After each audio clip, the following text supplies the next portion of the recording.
कुरुवंश की महारानी बनने से पहले सत्यवती मछुआरों के परिवार में पली बड़ी थी।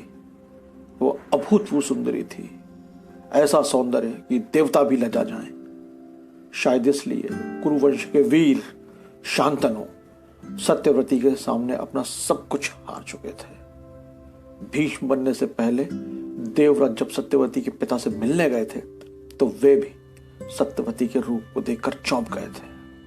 चौंके इसलिए थे कि मछुआरों के परिवार में इतनी सुंदर लड़की। सत्यवती के पिता ने देवव्रत को साफ रूप से बता दिया था कि वह उनकी बेटी नहीं है, यमुना में बहते हुए मिली थी जिसे उन्होंने सिर्फ पाला था। देवव्रत ने सत्यवती को पिता के लिए मांग लिया था, इसीलिए तो वो भीष्म बने थे। पर शांतनु के जीवन में आने से पहले भी सत्यवती के जीवन में कोई और आया था और वो उसके साथ सूखे पत्ते सा उड़ती चली गई थी। दोस्तों, मैं अतुल हूं। आज शनिवार है और हर शनिवार को आपको कहानी सुनाने का वादा रहता है। आज फिर मौजूद हूं एक कहानी लेकर। ये भी नरेंद्र कोहली के महासमर की एक गाथा है और आज की कहानी है वो अवैध संतान थे पर बन गए सबसे बड़े ऋषि। सत्यवती भी पहले की अन्य लड़कियों की तरह मछलियां पकड़ने जाया करती थी। ज्यादा काम मछलियों को संभालने का ही था। सत्यवती को लगने लगा था कि मछलियों के अत्यधिक पास रहने के कारण उसके कपड़ों ही नहीं, शरीर से भी मछलियों की गंध आने लगी थी। वह अपने आप को मत्स्य गंधा यानी मछलियों की जिससे बू आती हो वो मानने लगी थी। तभी उसके पिता ने उसे एक नाव चलाने भेज दिया। यह एक धर्मार्थ नाव थी, यानी इस नाव के चलाने के लिए कोई पैसे नहीं मिलने वाले थे, क्योंकि इस नाव पर बैठने वाले सभी तपस्वी हुआ करते थे। और जाहिर है ऋषियों तपस्वियों के पास देने के लिए आशीर्वाद के सिवाय कुछ होता तो है नहीं। तपस्वियों को इस काम में लगाने के पीछे पिता की सोच यह थी कि ऋषि तपस्वी नारी के सौंदर्य से उदासीन रहते हैं, ऐसे में धर्म का धर्म बना रहेगा और अपार सुंदरी बेटी पुरुषों की नजर से सुरक्षित रहेगी। एक दिन इसी नाव पर पाराशर ऋषि आए। जब पाराशर आए तो बहुत आत्मलीन से थे, अपने आप में कुछ खोए हुए से। लग रहा था जैसे अपने अंदर ही अंदर कुछ पाने और समझने की कोशिश कर रहे हो। बाहर की दुनिया से उन्हें कोई लेना देना नहीं था। नाव में बैठते हुए उन्होंने यह तक नहीं देखा कि कोई और बैठा है या नहीं। उन्होंने यह तक नहीं पूछा कि नौका चलेगी या नहीं, जैसे कौन चलाएगा। काफी देर तक नाव में जब कोई नहीं आया तो पाराशर उसी तरह आत्मलीन रहे। कुछ बोल भी नहीं रहे थे, जैसे उन्हें किसी से कोई मतलब ही नहीं था। सुनसान से घाट पर नौका और उसमें ऋषि के साथ सत्यवती। सत्यवती को यह सब थोड़ा अटपटा सा लगा। वह यह समझ ही नहीं पा रही थी कि वह कैसे समझे कि ऋषि को कहाँ जाना है, जाना भी है कि नहीं, किसी और यात्री के आने का इंतजार करे या नहीं। बस इसी ऊहापोह में उसने चप्पू उठाया और नाव आगे बढ़ा दी। जब नाव चली तो पाराशर का ध्यान कुछ टूटा। उनकी उछटती हुई सी दृष्टि सत्यवती पर पड़ी और फिर फिसलती हुई यमुना की लहरों पर जाकर टिक गई। इसी क्रम में उन्हें अचानक से याद आया कि उनकी नजरों से एक नारी बदन गुजरा है। इस बार पाराशर की दृष्टि सत्यवती की ओर फिर लौटी, पर इस बार उनकी नजर असावधान नहीं थी, मूक भी नहीं थी। वह एक पुरुष की दृष्टि थी जिसमें नारी के सौंदर्य का भाव था। पाराशर की आंखें सत्यवती से मिली तो उसकी आंखें कुछ झुक सी गईं। सत्यवती समझ गए कि तपस्वी की नजरों ने संकोच छोड़ दिया है। पाराशर की नजर सत्यवती की आंखों से होते हुए गर्दन, कंधे से होते हुए पूरे शरीर पर फैल गई। उनकी आंखें जैसे देख नहीं रही थी बल्कि छू रही थी।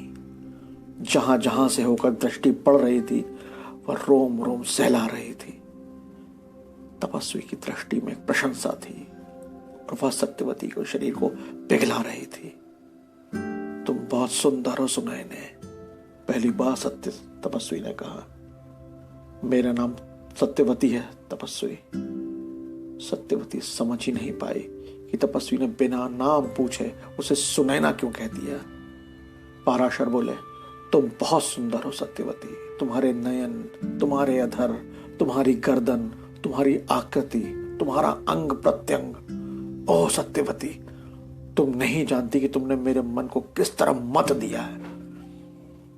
तपस्वी से अपने रूप की तारीफ सुनकर एक तरफ तो सत्यवती के मन में एक अज्ञात डर पैदा हो गया था, दूसरी तरफ उसे तपस्वी कमनी भी लगने लगा था। मन बार बार कह रहा था, सावधान सत्यवती, सावधान। अचानक सत्यवती सचेत हुई, पर हाथ कांप रहे थे, चप्पू सीधा नहीं पड़ रहा था। सत्यवती को लग गया कि वो मार्ग भटक गई है। नाव यमुना के एक द्वीप पर आकर टिक गई। द्वीप पर कमल ही कमल खिले थे। सत्यवती को लगा कि उसके मन में भी एक कमल खिल आया है। माथे पर चिंता का पसीना भी आ गया। तभी पाराशर अपने स्थान से खड़े हुए और बोले, संयम असंभव हो गया है देवसुंदरी। तुम अप्सरा होते हुए निषाद कन्या का वेश क्यों बनाए हुए हो? सत्यवती बोली, मैं निषाद कन्या ही हूं तपस्वी, मत्स्यगंधा हूं। पाराशर जोर से हंसे और बोले, तुम मत्स्यगंधा नहीं, कामध्वज की मछली हो। मेरे साथ इस कमल में विहार करो, तुम पद्मगंधा हो जाओगी। सत्यवती जैसे तपस्वी द्वारा सम्मोहित हो गई थी। उसे माता पिता, कुल, समाज किसी का ध्यान नहीं रहा। दोनों द्वीप पर आए और बिना किसी योजना के अनायास ही एक दूसरे की इच्छाओं को समझते चले गए। पाराशर ने कमलों से सत्यवती को हार, करधन और पैंजनियां पहनाई। सत्यवती में डूबे पाराशर को बस एक ही स्वर सुनाई दे रहा था, पद्मगंधा, वो मेरी पद्मगंधा। कमल द्वीप से लौटकर सत्यवती घर पहुंची तो मां ने पूछा कि बहुत देर कर दी सत्या। वह क्या कहती कि उसे ध्यान ही नहीं कि कहां गई थी, किस समय गई थी और किस समय लौटी। कमरे में मां ने दोबारा नहीं पुकारा तो सत्यवती फिर तपस्वी के ख्यालों में खो गई। सोचा, आज जैसे सारा संसार ही बदल गया था। इतनी मादकता तो कभी महसूस नहीं हुई थी। रोम रोम में खुशी भर गई थी। फिर सत्यवती को बाबा यानी पिता का ध्यान आया। चौंक गई।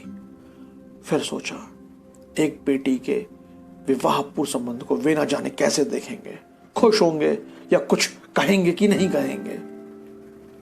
दूसरे दिन सत्यवती सूरज उगने से पहले ही घर से निकली, पर पीछे से मां ने टोक दिया। बोली, तेरी नाव में तो जोगी सन्यासी आते हैं, अभी तो सब पूजा कर रहे होंगे।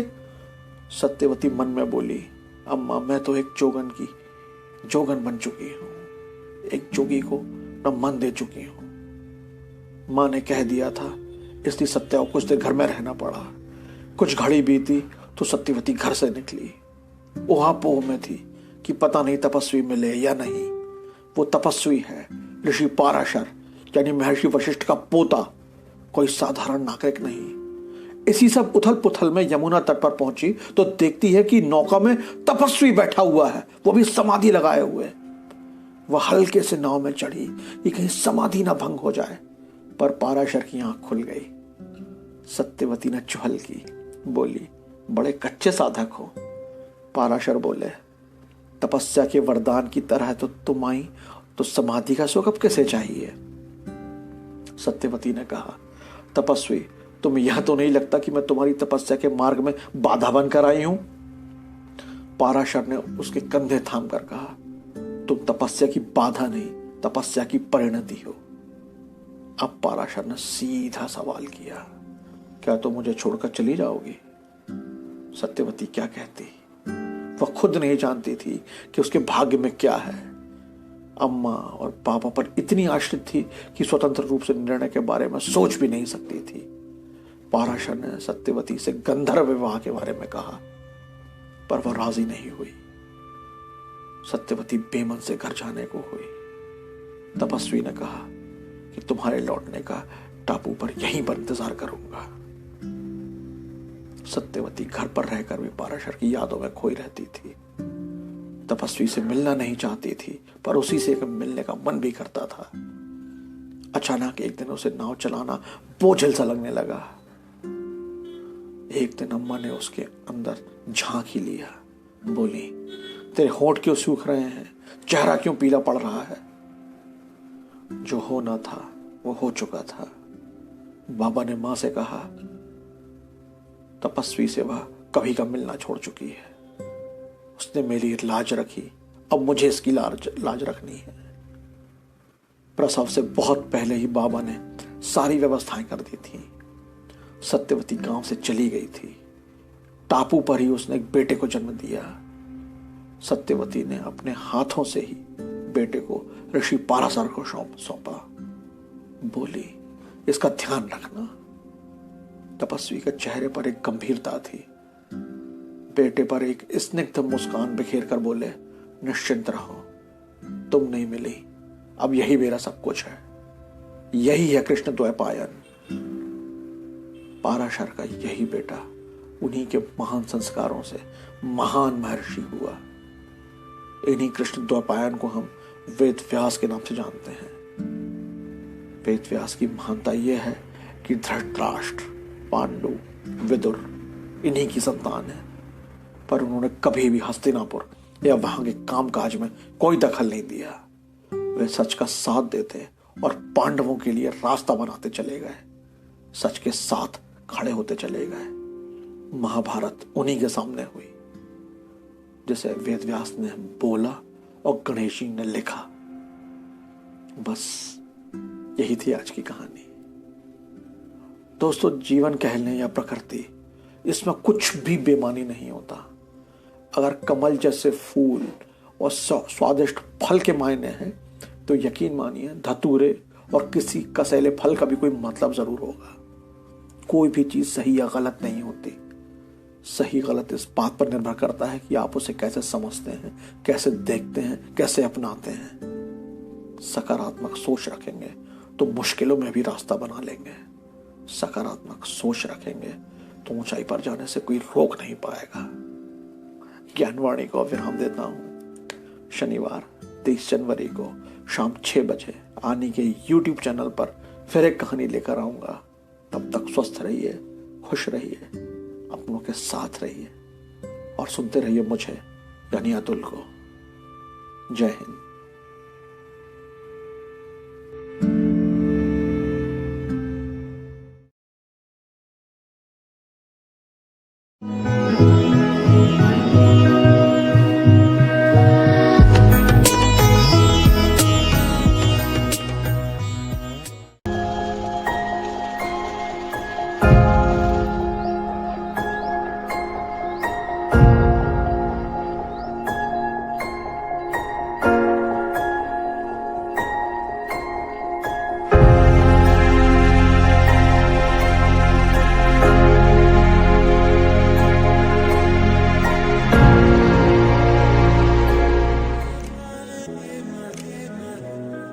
आदि इंफोटेनमेंट, खुशियाँ यहाँ। वाह,